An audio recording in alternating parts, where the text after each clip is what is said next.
Anong birth month mo? January. Sila yung malambing, masarap magmahal, pero madaling magsawa.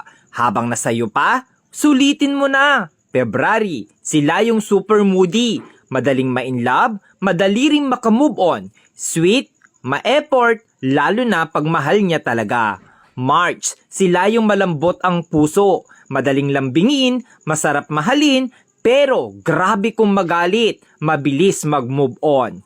April, sila yung grabe magmahal, todo bigay, todo effort, tahimik pero mainitin ang ulo. Mahilig tumingin sa iba pero ikaw lang mahal niya. May, madaling mainis pero mabilis pasayahin. Maliit na effort mo, natutuwa na. Palaging may love life pero palaging niloloko. June, mahilig talaga mga liwa, pero kapag nakita na niya yung taong mahal niya, loyal kung loyal yan. Masayahin pero doble ang sakit ang kayang ibalik sa'yo once nasaktan mo. July, sila yung mga taong hindi mabilis magtiwala. Handang masaktan, mapasaya ka lang. Slowly, iyakin, emotional, mahilig magtampo. August, joker, abnormal, pero may tinatagong problema. Masarap kasama, masayahin, hindi showy, sakto lang magmahal. September, stick to one. Loyal pero madalas lokohin kaya matigas ang puso.